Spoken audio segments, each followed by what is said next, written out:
Good evening, I'm Matt Woodman. This is CTV News at 5. Tonight, adding school support staff. The province sending teams to help classes that need the most assistance. Classroom safety. The education minister orders all Alberta schools to review their security measures. And select your space. The city is developing a catalog of design templates for infill homes. CTV Edmonton, local breaking news with Matt Woodman. The province will be sending teams of support staff into some Alberta classrooms in order to address difficulties teachers say they're facing. The new policy comes after months of consulting with educators. CTV's Connor Hogg is here live this evening. So, Connor, who are these support teams made up of and where will they be? Matt, each of the 476 teams will be made up of one teacher and 2 educational assistants, and they'll be headed to schools that have been flagged as being the most in need of support. 143 of them are in Edmonton. During the strike in October, many teachers and parents raised concerns over the issue of complexity in classrooms, and Minister Nicolaides and I committed to listening and acting on their concerns. Premier Danielle Smith says today's announcement is a positive step forward for the province's education system. This comes after gathering what the Premier calls the most comprehensive set of class size and complexity data ever collected in Alberta. Our government is investing $143 million to help our youngest and most vulnerable students in kindergarten to grade 6. The teams will have one teacher and 2 educational assistants each. They'll be deployed to K-6 classrooms the province found are most in need. The provincial data also has a list of complexities impacting Alberta's students, among them learning disabilities, gifted students, and those who are learning English as a second language. The range and intensity of student needs are all contributing factors to complexity, and many classrooms are experiencing several of these factors at one time. We all know a single initiative cannot reverse the years of erosion in supports, staffing, and resources caused by the chronic underfunding of this government. Alberta Teachers Association President Jason Schilling says the data released today confirms what teachers have been saying, that complexities appear in most classrooms in the province. Schilling says today's announcement needs to be followed by broader supports and for higher grades. Alberta must commit to stable, predictable, and adequate funding that reflects the full scope of the need across the entire education system. The money for this project comes from last year's budget, now allocated to education. Smith says Albertans can expect more resources announced in the budget later this month. Our message to teachers and to school administrators is this: we have heard you, we're here for you, and help is on the way. Teachers I spoke with today say that while the news is encouraging, they need to hear specifics. They question whether qualified people can be found quickly that are equipped to deal with the list of complexities noted by the province. The education minister says the money will be made available to school divisions immediately so that they can begin that hiring process. Today's announcement also leaves 179 schools flagged as high priority uncovered. Matt? All right, CTV's Connor Hogg live in studio tonight. Thank you. Alberta's education minister has ordered all schools in the province to review their security measures. It follows the deadly shooting in Tumbler Ridge, BC. 6 people were killed in the shooting at the local high school on Monday, including 3 12-year-old girls and 2 boys, 12 and 13 years old. A 39-year-old teacher also died. Prior to the school shooting, the suspect's mother and sibling were killed in the family's home. Prime Minister Mark Carney and the other federal party leaders will be in the community tomorrow for a vigil. Here in Alberta, Dimitrios Nicolaides is ordering all school boards to audit their own safety protocols. That includes reviewing plans for keeping doors locked, making sure safety equipment is available, and testing intercoms. It comes after RCMP in Alberta responded to at least 4 unsubstantiated school gun complaints and threats directed at schools in the last 2 days. I'll also be conducting an audit of provincial standards with respect to security measures to make sure that we have adequate minimum standards for our school divisions and evaluate whether those minimum standards need to be elevated or updated. The Premier says Alberta will also work with school resource officers to determine if security needs to be heightened. That could mean needing codes, keys, or swipe cards to access schools. One of those threats was in Fort McMurray yesterday. Wood Buffalo RCMP have charged an 18-year-old man after a weapons call at a local high school yesterday. Officers say while there was no weapon found at the school, officers seized a replica gun after searching a home. The man is now facing 3 charges. Charges have been withdrawn against one of the 2 people charged in alleged assault at a daycare. Back in March, we heard from a mother who said her son had been assaulted at Little Stars Daycare in Spruce Grove. She says she was alerted by the daycare's management and shown video footage. Police laid 6 assault charges against 2 people. Court records show all charges against 32-year-old Dimpy Bawa have been withdrawn. The Crown prosecutor confirms 29-year-old Shivani is still facing 2 counts of assault. 2 31-year-old men are facing drug charges after police seized more than $1 million worth of illegal product. Police say officers searched a rental property and found $1 million worth of illegal drugs, including more than 5 kilograms of fentanyl. There was also heroin, cocaine, and various supplies in the mix. Officers found 12 prohibited guns and more than 1,000 rounds of ammunition. 2 properties were searched a few months later connected to the first seizure. Officers found $500,000 in fentanyl, meth, and cocaine, as well as $70,000 in cash. Despite the record-breaking snowfall some parts of Alberta experienced in December, officials say it's too early to tell what this year's fire risk will be. What's here today is not going to be as important as what we see on the ground as we get into like mid to late March and into early April. The Wildfire says any snow that is melting now won't soak into the ground since it's still frozen. Wildfire season officially starts March 1st. There have already been 4 new fires since the start of this year. 282 hectares have burned, mostly in the Rocky Mountain House Forest area. Fire only grows when given the right conditions and the opportunity. And that opportunity is out there now because we are seeing open ground without snow. And we have dead and dried fine fuels, we call them, grasses. So we just ask people to be extra careful when they're out on the landscape, whether they're hunting or winter camping or whatever it is they're doing out there. The province was scheduled to reveal how much it plans to spend on wildfire resources for the upcoming season yesterday. That news conference, though, was postponed due to the shooting in Tumbler Ridge.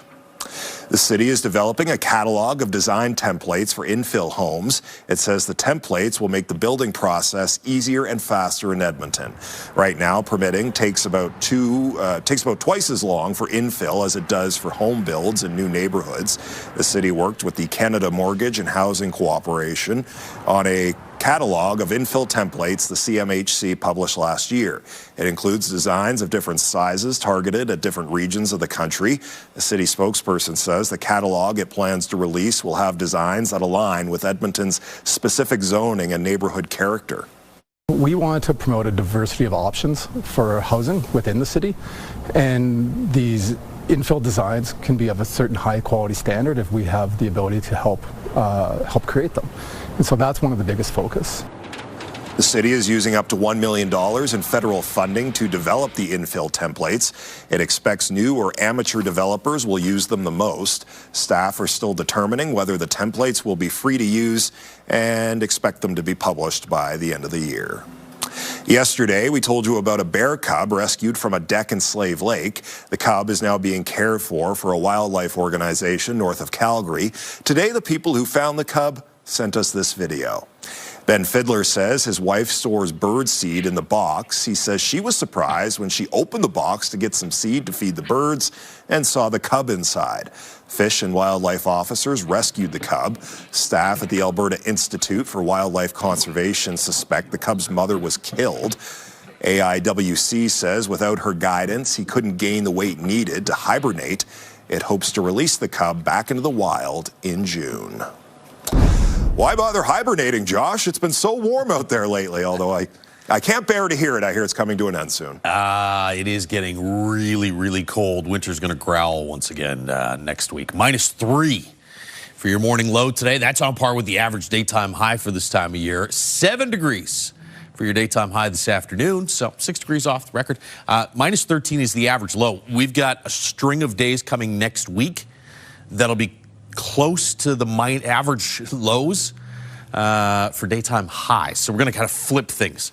Lately, it's been the lows that have been close to the average highs. Next week, it's going to be the highs that are close to the average lows. It's going to be about 20 degrees colder next week than it has been these past few days. 5 degrees in Edmonton right now, 4s and 5s off to the west and northwest of the city, and 3 at the airport south of the city. Cloudy skies outside right now. You can see that on the CTV drone. It's brought to you by Century Casino. 3 great locations, Edmonton, St. Albert, and Century Mile. A little bit of sun kind of breaking through the clouds there. If you go back to the satellite map, you'll see that the heaviest of the cloud cover is now starting to push off to the east. You got some flurries here, a little bit of mixed precipitation as well, and most of the snow is now east of Fort McMurray. We're going to get into a bit of a break for a couple of hours, and then another bank of cloud cover will slide through overnight tonight. There is actually a slight chance early tomorrow morning you may see a couple flurries in the area. We'll start the day again at about -3. And then cloudy with a few sunny breaks and a high of about 5 tomorrow afternoon. It continues to cool through the weekend, but it's Monday that we're back below 0 for daytime highs. We'll talk more about that and the rest of your forecast in a couple minutes. All right, Josh, thank you. A millennial icon is returning to the stage.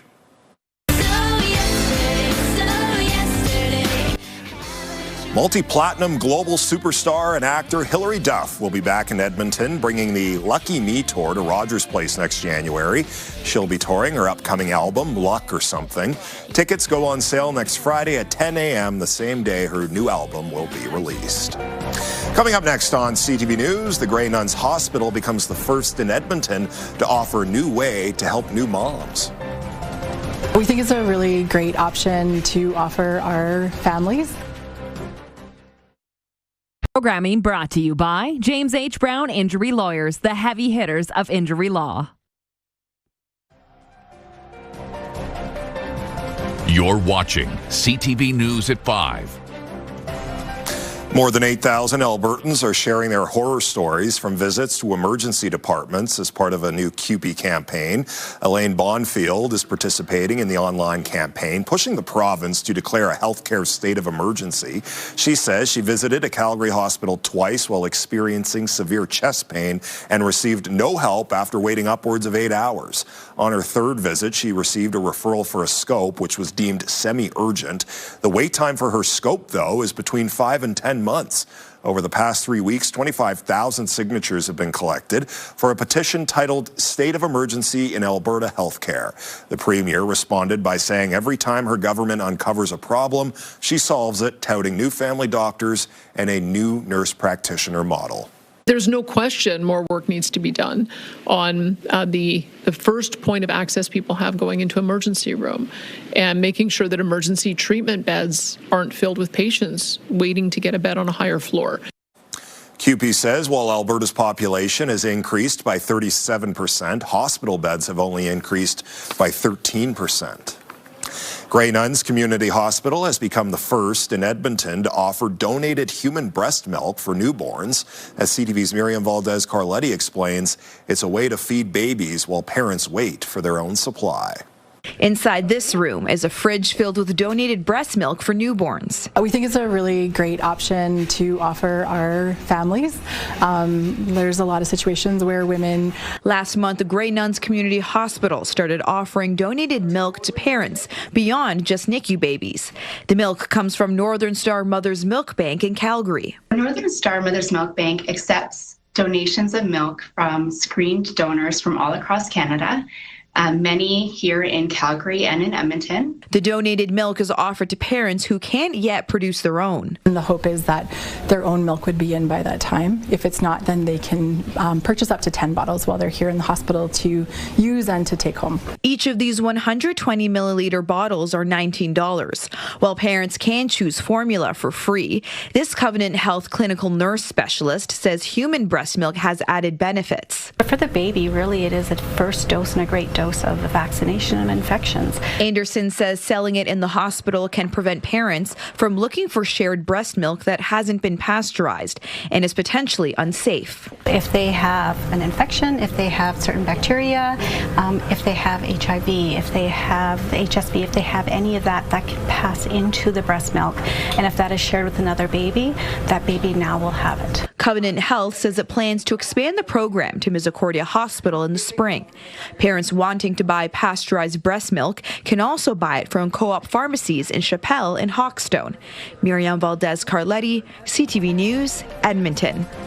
Still to come tonight on CTV News, a first for Fort Macleod. One of Alberta's oldest towns is getting an intersection improvement. And we'll have to have a display for it set up because, you know, that's how history goes. Programming brought to you by James H. Brown Injury Lawyers, the heavy hitters of injury law. The Canadian men's Olympic hockey team is off to a good start. They beat Czechia 5-0 in their opening game. Jordan Binghamton made 26 saves for the shutout, and Oilers captain Connor McDavid had 3 helpers. Canada takes on Switzerland tomorrow. The women's team was also victorious, beating Finland 5-0 in their final game of the prelims. They're back in action Saturday for a quarterfinal matchup against Germany.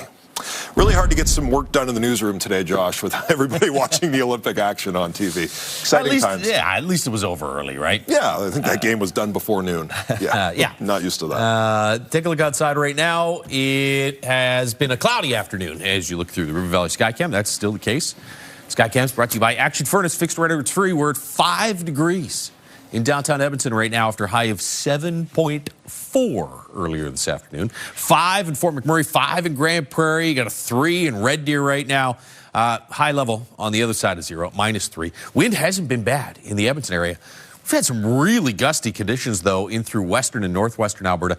Right now, 40 gusting to about 55 in Grand Prairie. Earlier today, gusts were up around 70 kilometers per hour. We're getting reports that it's really gusty as well in the Hinton area. You got this front that's dropping through the region, kicking up the wind. I think the wind should start to ease later on this evening. Here's your light snow, even a little bit of mixed precipitation in the past hour or so, just off to the west and northwest of Lac La Biche.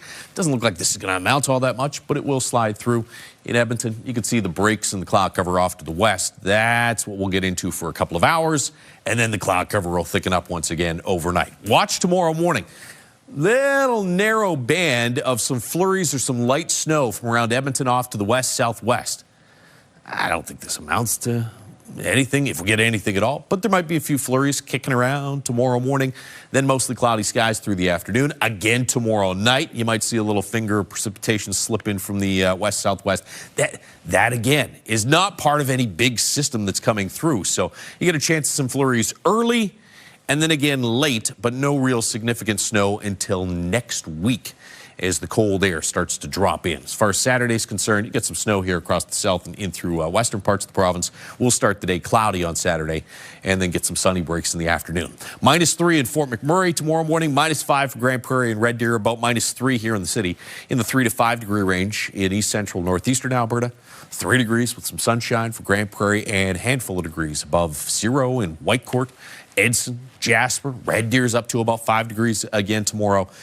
3s for Lloydminster and Coronation. Here in the city, temperatures around the freezing mark at midnight, dropping to -3. This cloud cover is going to kind of insulate things again overnight tonight. We were only down to 3 with the clouds overnight last night and into early this morning. Should be up around +3 by noon tomorrow, and we'll hit a high of around 5. Maybe we get to 6. Not a lot of sunshine, though. More cloud than sun for the bulk of the day. 3 on Saturday, 1 Sunday.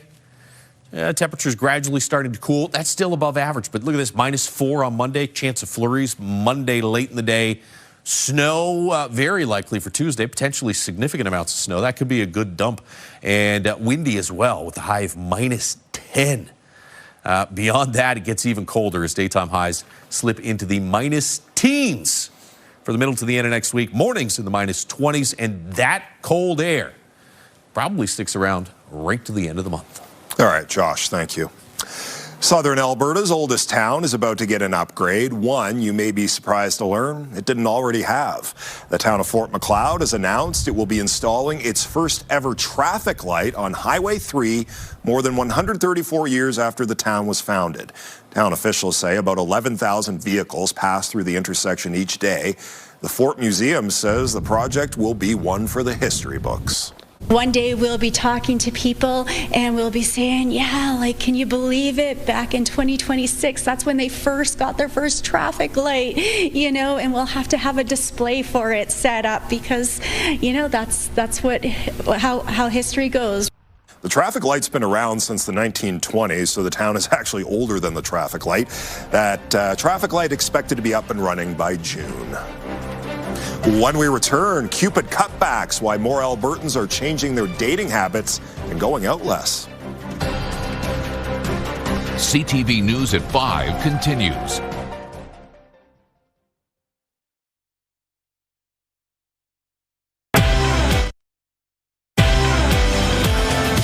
Coming up Friday on Your Morning, we talk about the emotional tax of technology. And ahead of Valentine's Day, advice to break up in a respectful and healthy way. See you at 6. Your Morning Edmonton, weekdays. Programming brought to you by Senior Home Care by Angels, Canada's choice in home care. Coming up on CTV News at 5:30, the latest from Tumbler Ridge, BC, as the town comes together to remember the victims of the school shooting. Then at 6, reaction from Edmonton's mayor to the potential use of templates to build infill, and the province spending millions to produce new energy while reducing carbon emissions. That includes a first-of-its-kind facility to turn manure into natural gas. Those stories and more just ahead on CTV News. Cupid may be making some cutbacks this Valentine's Day. A new survey shows Albertans are dating less and not spending as much money when they do go out. The survey by TD Bank Group found 36% of Albertans are going on fewer dates. It also found 3 in 10 Albertans are spending less on dates. It found more people are prioritizing financial transparency and finding a partner who's good with money because of the economic conditions. We really want to make sure that when you're starting off as a couple, you're starting off on a good ground.